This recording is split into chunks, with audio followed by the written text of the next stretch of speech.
Assalamualaikum warahmatullahi wabarakatuh. Ketemu lagi dengan saya Dini Wahyudi Kurniawan. Saya akan share seperti biasa pengalaman saya selama eh, berpetualang atau merantau ya di negeri asing di Australia untuk belajar sebagai mahasiswa PhD dan membawa keluarga. Nah, di video kali ini saya akan share mungkin pertanyaan yang banyak ditanyakan oleh teman-teman itu terkait dengan biaya hidup ya, biaya hidup. Ini sebetulnya ada beberapa pertanyaan yang sering ditanyakan ya. Eh, Langsung saja ya. Eh, Ini pertanyaan. Ini pertanyaan pertama dari Pak Ridwan Putra. Izin bertanya Pak, komponen uang bulanan dari lembaga beasiswanya apakah kiranya cukup untuk biaya bulanan atau harus kerja part-time?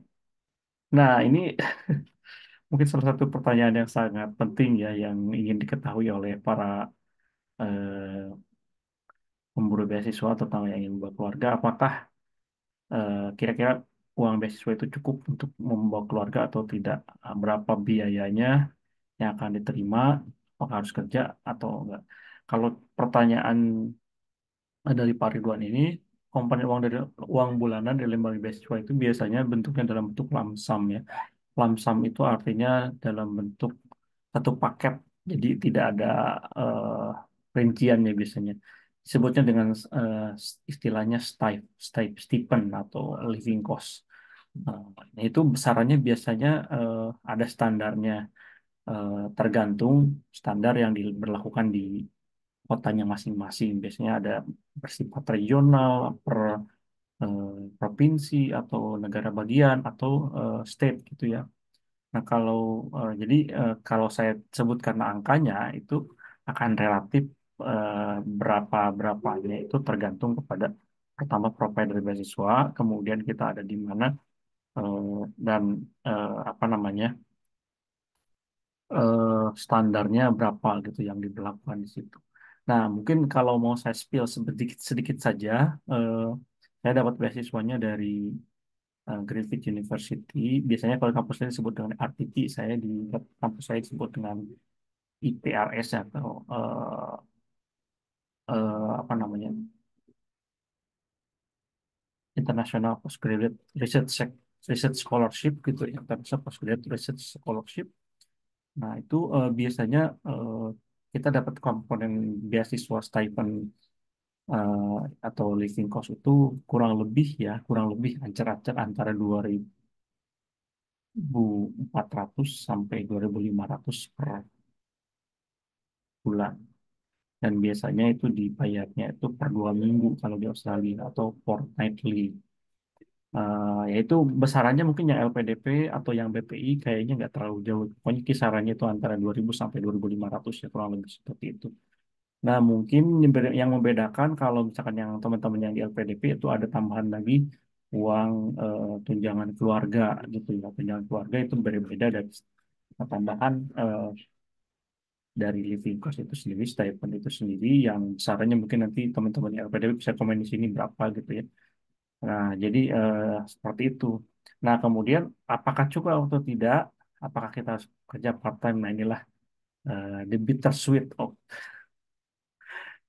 fakta aja kita berkuliah di luar negeri. Kalau menggunakan beasiswa, memang hampir semua beasiswa sekarang skemanya itu diberikan untuk per orang ya, untuk individual student. Jadi LPDP itu mungkin sangat generous ya, sangat generous karena dia memberikan biaya tunjangan keluarga. Tapi kalau untuk beasiswa yang lain biasanya eh, ya itu sebetulnya standar untuk satu orang student saja, tidak tidak keluarga. Artinya kalau keluarga ya tentunya tidak cukup. Mungkin saya pernah bikin di blog konten saya yang lain ya.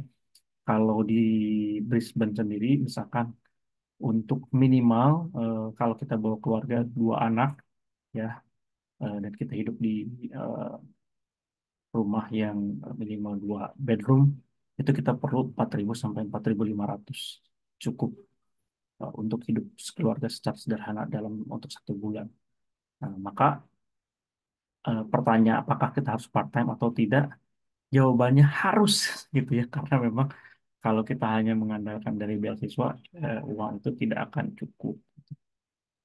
Jadi seperti itu ya. Dan nanti biaya hidup itu juga akan tergantung kepada gaya hidup kita juga. Kalau misalkan kita bisa berhemat, mungkin ya 4.000 itu cukup. Kalau enggak ya mungkin bisa lebih dari itu. Tapi kalau saya sih selama kurang lebih 1,5 tahun di sini, 4.000 sampai 4.500 cukup. Nah, jadi kita kalau misalkan rata-rata di sini 2.500 dari uang beasiswa, berarti kita masih ada selisih sekitar 2.000 ya beasiswa. Makanya tidak heran kalau di sini yang bawa keluarga, apakah suaminya itu ambil part-time job yang lebih ya, kemudian atau istrinya juga ikut bekerja, itu bukan karena mereka ingin cari duit yang banyak ya, tapi memang karena didorong oleh kebutuhan. Karena kalau kita hanya mengandalkan uang dari beasiswa, itu tidak akan cukup. Nah, terus ini ada pertanyaan yang lain susulannya gitu ya. Kak, kalau misalnya gajinya hanya 6.000 dan biaya 3 orang saya kira-kira bisa nabung apa enggak gitu ya. Ya tadi saya sudah sampaikan ya, kalau misalkan 6.000 sebetulnya itu udah bisa nabung ya. Minimal paling paling tidak yang 1.500 itu bisa kita tabungkan. Eh, Terus ini ada pertanyaan lain. Kalau terkait dengan biaya hidup itu adalah biaya sekolah. Nah, biaya sekolah dari ini Bu bisa share nggak biaya sekolah berapa? Terus kalau air minum di sana bagaimana? Apa beli galon kayak di sini atau air keran bisa diminum? Ini ada pertanyaan. Pertama kalau biaya sekolah itu tergantung kepada jenis visa pelajar kita memakai visa apa. Nah, biasanya rule of thumbs-nya di sini kalau misalkan pekerja atau visa kerja, biaya sekolahnya gratis kalau sekolah negeri. Ya, anak sekolah negeri itu gratis. Terutama untuk primary, dari mulai usia prep, kalau di Queensland sendiri ya, atau di Queensland, untuk prep sampai primary, sampai ke high school itu bisa gratis kalau kita misalnya visa kerja atau visa postgraduate research sector. Postgraduate research sector itu adalah PhD ya, artinya karena PhD itu dihitungnya di sini sebagai eh, researcher ya di sini. Jadi sebetulnya dianggap sebagai pekerja juga gitu. Atau master by research. Nah, itu kalau bisa by research itu bisa dapat fee exemption, sebetulnya ada tagihan ya sekolah anak ya kalau di sekolah negeri, tapi karena kita ada di cluster atau jenis visa yang student yang postgraduate sector itu dapat visa fee exemption, jadinya biaya untuk sekolah anak digratiskan gitu ya. Terus pertanyaan selanjutnya itu air minum di sana gimana ya? Kalau mau beli air galon atau air botol sih bisa, tapi itu costly ya. Jadi sekarang misalkan di sini air minum kalau satu botol aja rata-rata mungkin 1 sampai 2 dolar ya. Kalau 1 galon saya kurang tahu berapa. Tapi sebetulnya di sini air keran itu bisa diminum ya. Air keran itu bisa diminum di sini. Nah, kalau saya di keluarga saya sendiri untuk menghemat kita nggak beli air kemasan, tapi kita beli filter ya, filter jug atau teko berfilter supaya kita bisa menghemat gitu biaya air itu bisa kita tekan. Kalau filter kenapa saya pakai filter sebetulnya meskipun tadi airnya bisa diminum tapi rasanya itu agak aneh gitu ya, mungkin saporitnya atau apanya itu masih terasa, jadi supaya rasanya itu lebih lebih murni gitu ya, jadi saya beli filter jug aja atau teko apa namanya teko yang bisa kita untuk menyaring air supaya rasanya lebih enak gitu ya. Em, Mungkin yang lain ya di sini mungkin yang perlu bisa saya tambahkan terkait dengan biaya hidup itu bahwa ya pada dasarnya kan kalau kita mau menyiasati biaya hidup itu kan targetnya atau strateginya itu ada dua ya. Pertama itu mengurangi pengeluaran ya atau menambah penghasilan ya. Kurang lebih ya semua strategi untuk menyiasati kebutuhan hidup itu ya dua itu. Jadi pertama itu mengurangi pengeluaran ataupun menambah penghasilan. Nah, untuk mengurangi pengeluaran bagaimana tadi? Tadi misalkan kita nggak perlu pakai apa namanya air kemasan tapi pakai filter jug gitu. Kemudian misalkan kalau untuk mengurangi beban sewa rumah, misalkan kita sewa rumah tempat yang agak ke pinggir ya, tidak di tengah kota, itu bisa menghemat 20 sampai 30% dari uang sewa.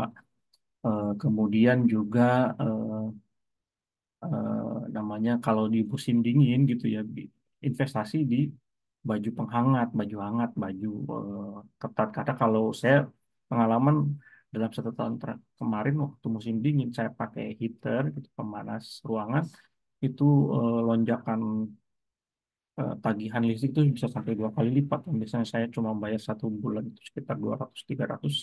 Saya pernah bayar 1 bulan itu sampai $500 ya, untuk karena saya pakai penghangat ruangan gitu. Jadi itu juga bisa dikurangi pengeluaran.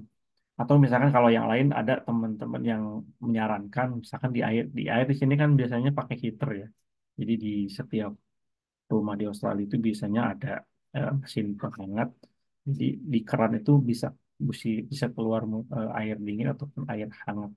Nah itu kalau misalkan pemanas airnya standby itu biasanya menyedot listrik yang cukup tinggi. Nah itu bisa ada beberapa teman yang bikin strategi supaya air itu pemanasnya dimatiin aja. Jadi kalau baru dinyalain kalau misalkan mau mandi atau mau nyuci gitu ya. Nah, tapi itu kan ribet ya. Itu bisa dilakukan juga untuk mengurangi pengeluaran. Yang lainnya apa ya? Kalau yang lainnya saya kira sih untuk mengurangi pengeluaran itu makan ya. Makan itu kalau bisa kemana-mana kita bekal. Biasanya saya kalau ngantor ke kampus saya bawa bekal makanan dari rumah. Itu bisa menghemat 20 sampai 30%. Karena kalau makan di luar sekali makan itu bisa sampai 15 sampai $20. Kalau dari rumah mungkin 15 sampai $20 itu bisa untuk 2 orang atau 3 orang gitu. Jadi lebih lebih murah juga. Yang lain misalkan yang bisa kita hemat itu juga soal paket data. Paket data itu saya cuma pakai kartu yang sangat hemat, 20 giga 1 bulan, hanya bayar sekitar 25 sampai $30 untuk per orang per per bulannya, itu bisa menghemat banyak juga. Banyak lah. Mungkin nanti setiap orang punya caranya masing-masing untuk melakukan penghematan ya. Eh, tapi itu mm, banyak yang bisa dilakukan untuk melakukan penghematan. Nah, kalau untuk menambah penghasilan, saya kira untuk menambah penghasilan itu tadi ya mau tidak mau kita harus melakukan kerja tambahan atau kerja part time ya. Nah, ke keuntungannya di sini di Australia terutama dan di luar negeri biasanya kerja casual itu banyak ya. Kerja casual itu kerja yang informal, biasanya ya memang kerjaannya yang sangat-sangat sederhana, misalkan jadi kasir atau jadi cleaning gitu ya, berbersih di sekolah, bersih bersih-bersih di rumah, bantu orang bersih-bersih di rumah, nyuciin ataupun bersih-bersih di kantor atau bersih-bersih di apa namanya di sekolah gitu ya. Nah, itu biasanya di sini pekerjaan atau jadi server ya, jadi pelayan di toko. Itu biasanya setiap pekerjaan dihitung per jam. Jadi kita bisa menghitung saat kita butuh waktu, kita punya waktu sisa waktu berapa, kita bisa gunakan untuk bekerja secara part-time. Jadi cleaner, saya biasanya jadi cleaner ya, atau yang biasanya yang paling, bukan yang paling favorit, tapi yang paling banyak lahan pekerjaannya adalah cleaning industri atau cleaning apa kerja cleaner apa, cleaner di rumah, di sekolah ataupun di kantor, itu bisa dibayar per jam. Nah, berapa per jamnya itu tergantung kotanya masing-masing. Kalau di Brisbane biasanya rate-nya itu antara $25 sampai 30 sampai 35 per jam. Tergantung kalau weekend atau kalau malam biasanya mungkin rate-nya bisa lebih tinggi. Hmm, ya ini kita bisa menutup eh, penghasilan apa kekurangan biaya hidup itu dari melaksanakan kerja-kerja seperti itu. Alternatif lain biasanya yang mungkin yang kalau kita di sini harus punya mobil biasanya ya kalau untuk yang bawa keluarga. Alternatif lain itu kita bisa kerja dengan sebagai kontraktor di delivery food, delivery food. Ya kalau di kita kayak Grab atau Gojek ya. Di sini biasanya saya pakai aplikasi Uber Eats ataupun DoorDash. Itu juga kita bisa mendapatkan penghasilan tambahan untuk menutup biaya hidup itu ya, Kalau kita jalan 1 jam, 2 jam per jam biasanya kita bisa expect 15 sampai $25 per jam dari antar makanan itu ya, delivery food. Apa namanya? Mungkin kalau di kota-kota besar atau di peak hour itu terutama jam makan siang, jam makan malam, atau jam sarapan itu mungkin lebih rame ya, bisa dapat lebih dari 20 gitu ya. Tapi expect secara umum overall itu saya kira sih 15 sampai $20. Eh, karena itu sudah kita harus hitung juga waktu dan juga biaya bensin ya seperti itu. Nah, itu mungkin di luar apa di luar hal-hal yang bisa kita laksanakan selain mengurangi pengeluaran ataupun menambah penghasilan itu yang bisa dilaksanakan saya kira sih dari pengalaman saya selama 1,5 tahun di sini. Memang ya harus disadari bahwa di satu sisi membawa keluarga ke luar negeri itu ya menambah biaya yang harus kita tanggung. Selain tadi mungkin di, di video sebelumnya sudah saya sampaikan eh, banyak yang harus kita siapkan ya persyaratan keuangan. Tapi ketika menjalani hari-hari kita selama di sini pun memang tantangannya adalah memenuhi biaya hidup yang tidak akan bisa dipenuhi oleh eh, tanggungan beasiswa yang diberikan oleh sponsor ya, mau dari LPDP, mau dari AS, mau dari beasiswa kampus. Nah, itu pasti pasti saya bisa bisa menyampaikan mungkin kemungkinan besar tidak akan cukup dan kita harus mencari strategi untuk bisa memenuhi persyaratan kebutuhan bulanan dari kehidupan sehari-hari kita. Nah, itulah kenyataannya. Jadi ya mudah-mudahan ini bisa jadi gambaran buat teman-teman yang mau datang ataupun pun baru berangkat ke luar negeri membawa keluarga, tidak untuk mendiscourage ya, untuk memadamkan semangat, tapi ini bisa menjadi sebuah ancar-ancar bahwa jangan jangan sangka bahwa kuliah ekonomi psikologi itu suatu hal yang mudah. Tantangannya pasti ada, tapi saya yakin banyak hikmah dan banyak manfaat yang bisa kita dapatkan, terutama untuk anak-anak selama hidup di sini. Mungkin itu untuk video kali ini, semoga bermanfaat. Terima kasih. Assalamualaikum warahmatullahi wabarakatuh.